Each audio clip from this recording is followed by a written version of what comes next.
नमस्कार साथियों, स्वागत है आपका सिविल लक्ष्य एकेडमी के Chhattisgarh daily current affairs programme में। मैं विनय कुमार गुप्ता स्वागत करता हूं आपका अपने इस शो में।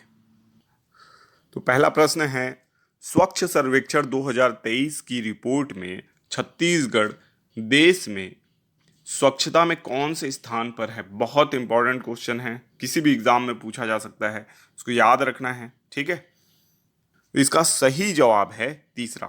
ठीक है, तो तीसरा स्थान है स्वच्छ सर्वेक्षण 2023 की रिपोर्ट में छत्तीसगढ़ का तीसरा स्थान है। तो पहला स्थान किसका है? पहला स्थान है महाराष्ट्र का, दूसरा मध्य प्रदेश का और तीसरा छत्तीसगढ़ का। इन तीनों को ही आपको याद रखना है, महाराष्ट्र, मध्य प्रदेश और छत्तीसगढ़।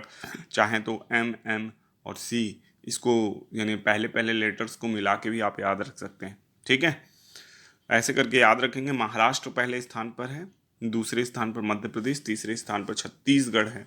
ये गौरव की बात है छत्तीसगढ़ के लिए कि पूरे देश के 28 राज्यों में छत्तीसगढ़ का स्थान जो है वो आपका तीसरा है। ठीक है, तो इसको याद रखिएगा। नेक्स्ट क्वेश्चन है, तपेश्वर महादेव मंदिर कहाँ स्थित है? तो आपके ऑप्शंस हैं राजिम, सिरपुर, आरंग, तातापानी। तो इसका जवाब आप कमेंट बॉक्स में दीजिए कि तपेश्वर महादेव मंदिर कहाँ स्थित है। इसका सही जवाब है तातापानी में। तातापानी में तपेश्वर महादेव मंदिर स्थित है, इसको याद रखिएगा। तातापानी में आपको पता हो मकर संक्रांति के समय क्या लगता है, मेला लगता है, और इसलिए करंट अफेयर्स में है। आप पूछते हैं सीजी पुलिस के लिए करंट अफेयर्स बनाइए, ऐसा कमेंट बॉक्स में आता है। तो भाई ये सारे क्वेश्चन सीजी पुलिस के लिए इम्पोर्टेंट हैं, इसको आपको पढ़ते रहना है। ठीक है, तपेश्वर महादेव मंदिर जो है तातापानी में है। तातापानी महोत्सव का आयोजन होता है, मकर संक्रांति के दौरान ये आयोजन होता है। तो ये सारी जानकारियाँ आपको रखनी है। नेक्स्ट क्वेश्चन है, छत्तीसगढ़ के किस जिले के 44, एक्चुअल में 84 हो गया है गलती से, इसको सुधार लीजिएगा। 44, ठीक है, 44 मेधावी छात्रों को सतीश धवन अंतरिक्ष केंद्र का भ्रमण कराया जाएगा। तो छत्तीसगढ़ के किस जिले के 44 मेधावी छात्रों को सतीश धवन अंतरिक्ष केंद्र का भ्रमण कराया जाएगा? जसपुर, बलरामपुर, कोरिया या एमसीबी? इसका जवाब आप कमेंट बॉक्स में दे सकते हैं। जितना ज़्यादा आप जवाब देंगे उतना ज़्यादा आपकी एक्यूरेसी बढ़ेगी, इसलिए जब भी करंट अफेयर्स की वीडियो देखते हैं तो आप कमेंट बॉक्स में जवाब जरूर दिया कीजिए।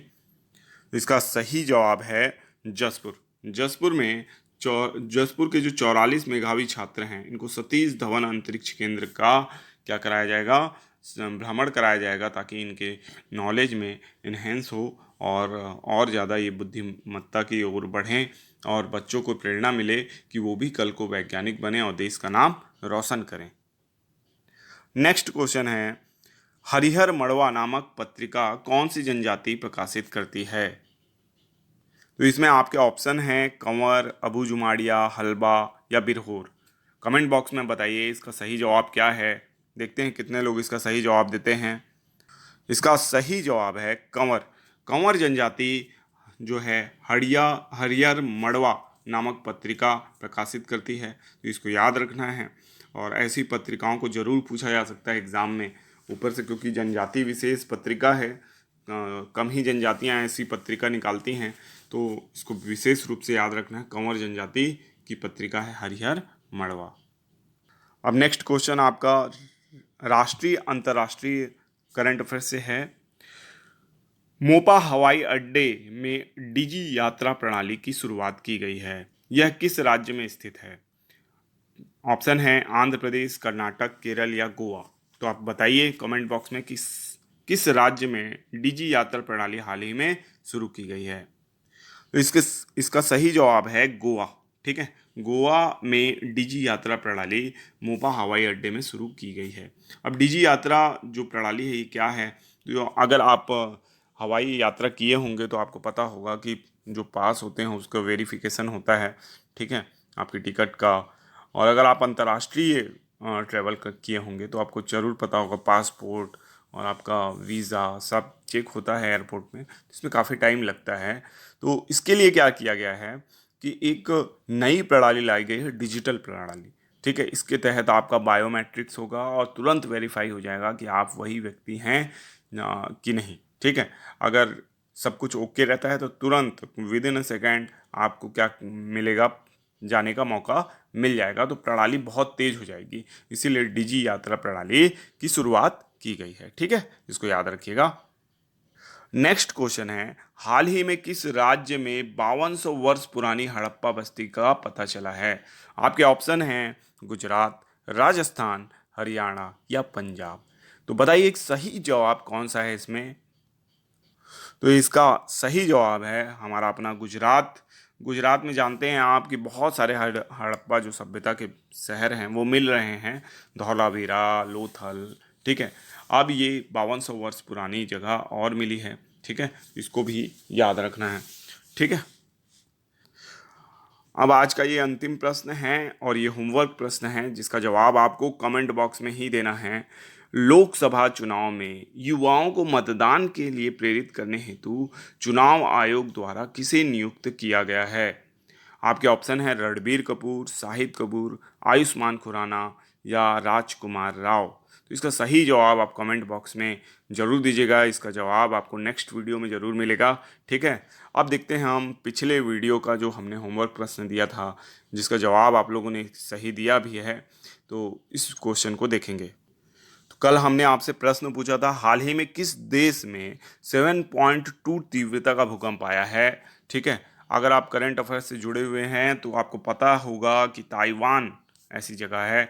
कई लोगों ने कल जवाब जापान भी दिया है। ठीक है, तो जापान इसका गलत जवाब है। अभी वर्तमान में ताइवान जो है, ताइवान में भूकंप आया है, बहुत सारी बिल्डिंगें टेढ़ी हो गई हैं। 7.2 तीव्रता का यहाँ पे भूकंप आया है। ठीक है, तो इसको याद रखना है आपको। ठीक है, और अगर इस वीडियो का PDF आपको चाहिए तो ये आपको टेलीग्राम ग्रुप में शेयर कर दिया गया है ऑलरेडी, आपको वहाँ से मिल जाएगा। ठीक है, तो टेलीग्राम चैनल हमारा ज्वाइन कर लीजिए जिसका लिंक आपको डिस्क्रिप्शन में मिल जाएगा। ठीक है, हमारे पेज पे यानी हमारा जब चैनल आप खोलेंगे तो वहाँ पे भी टेलीग्राम का लोगो दिखेगा जिस पे क्लिक करके आप ज्वाइन कर सकते हैं। अब चलते हैं पिछले वीडियो के रिवीजन प्रश्नों की ओर। प्रश्न है, SDG रिपोर्ट 2022 में अव्वल नंबर पे रहा है। तो इसका सही जवाब है धमतरी। धमतरी जो है ना सबसे अव्वल नंबर पे रहा है 2022 की SDG रिपोर्ट में। अब ये SDG क्या है? SDG है आपका सस्टेनेबल डेवलपमेंट गोल। ठीक है, तो सस्टेनेबल डेवलपमेंट गोल में नंबर 1 पे कौन रहा है? धमतरी पे रहा है, धमतरी रहा है। सेकंड में कौन था? सेकंड में था बी। ठीक है, यानी बी से बालोद। ठीक है, और पहले नंबर पे कौन है? डी है, डी बी। और थर्ड नंबर पे है आर, रायपुर। ठीक है, तो रायपुर है थर्ड, फर्स्ट है धमतरी, सेकंड है बालोद। कम से कम 3 को तो याद रखिए, है ना, DBR करके याद रखिए, धमतरी, बालोद और रायपुर। ठीक है, तो SDG रिपोर्ट याद रहेगा, sustainable development goal district report 2022। अच्छा, 2024 में 2022 रिपोर्ट क्यों पढ़ रहे हैं? क्योंकि ये 2022 रिपोर्ट ही लास्ट आई हुई है। ठीक है, और ये मैं आपको बता दूं जनवरी में आई हुई है। जनवरी का करंट अफेयर्स अभी अपन कवर कर रहे हैं। कारण क्या है कि छत्तीसगढ़ से करंट अफेयर्स काफ़ी कम आ रहे हैं, इसलिए पुराने करंट अफेयर्स जो मैंने कवर नहीं कराए थे आपको, उसके जो सबसे इंपॉर्टेंट क्वेश्चन है जो आपको एग्जाम में ज़रूर मिलेंगे, वो क्वेश्चंस यहाँ पे मैं कवर करा दे रहा हूँ। ठीक है, तो आगे बढ़ते हैं। नेक्स्ट क्वेश्चन है, थाई बॉक्सिंग खेलने वाले राजेश कुमार ने गोल्ड मेडल जीता है, वह किस जिले से संबंधित हैं? तो इसका सही जवाब है कोरबा।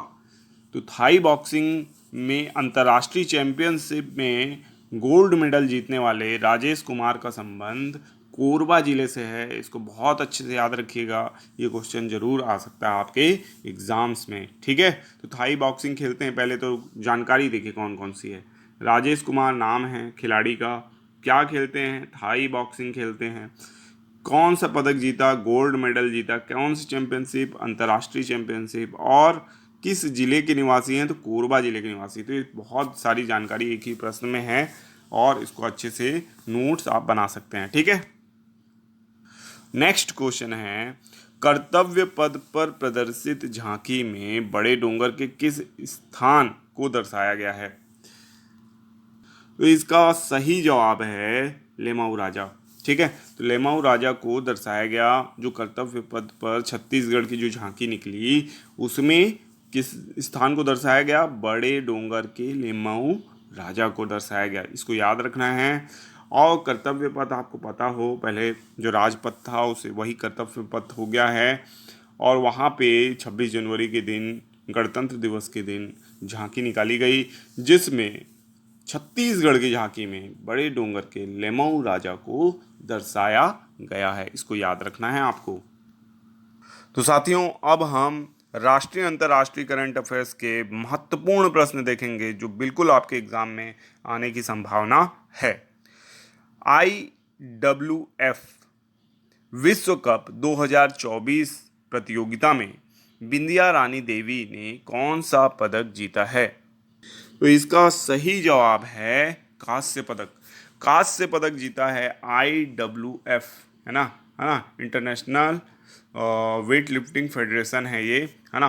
तो उसमें जीता है कांस्य पदक, है ना, विश्व कप 2024 में, जो कि आई थिंक थाईलैंड में आयोजित हो रहा है। ठीक है, तो इसको याद रखना है। कांस्य पदक इसमें बिंदिया रानी देवी ने जीता है। अब बिंदिया रानी देवी जो हैं राष्ट्रमंडल खेलों में, पिछले राष्ट्रमंडल खेलों में भी भारत को पदक दिला चुकी हैं। इनका नाम बहुत इम्पोर्टेंट है। साथ ही साथ IWF विश्व कप 2024 प्रतियोगिता में कांस्य पदक जीतने के साथ ये जो 2024 का ओलंपिक होने वाला है ना, उसके लिए क्वालिफाई कर गई हैं। ठीक है, तो इसको भी याद रखिएगा। 2024 के ओलंपिक के लिए क्वालिफाई कर गई हैं। तो इनके साथ मीराबाई चानू भी 2024 के ओलंपिक के लिए क्वालिफाई कर चुकी हैं। तो 2 महिला भारोत्तोलक हमारी किसमें पहुंच चुकी हैं? ओलंपिक प्रतियोगिता में पहुंच चुकी हैं, यानी क्वालिफाई कर चुकी हैं उसके लिए। उसमें पहला नाम है मीराबाई चानू और दूसरा नाम है बिंदिया रानी देवी। तो दोनों का ही नाम याद रखना है। नेक्स्ट क्वेश्चन है, हाल ही में डॉक्टर मनमोहन सिंह संसद के किस सदन से सेवानिवृत्त हुए हैं? तो इसका सही जवाब है राज्यसभा। तो राज्यसभा से डॉक्टर मनमोहन सिंह, जो कि पूर्व प्रधानमंत्री, पूर्व RBI गवर्नर, पूर्व वित्त मंत्री और न जाने क्या क्या, ये बहुत सारी भूमिकाएं निभाए हैं और बहुत योग्य व्यक्ति अपने समय के रहे डॉक्टर मनमोहन सिंह। राज्यसभा से सेवानिवृत्त हो गए। इनकी बहुत ज़्यादा उम्र भी हो गई है। इन्होंने राज्यसभा में 33 वर्ष सेवा दी है। आप यकीन मानेंगे 33 वर्ष तक ये राज्यसभा में रहे हैं। बहुत लंबा कार्यकाल था इनका, तो इसको भी याद रखिएगा। और साथ में ये भी याद रखना है कि ये जो हैं राजस्थान राज्य से राज्यसभा के सदस्य थे, तो इसको याद रखिएगा।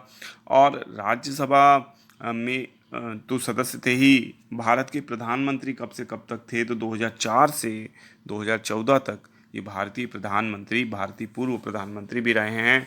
2 लगातार इन्होंने प्रधानमंत्रित्व का कार्यभार संभाला था। ठीक है, तो इनको याद रखिएगा। नेक्स्ट क्वेश्चन है, एसोचैम के नए अध्यक्ष कौन बने हैं?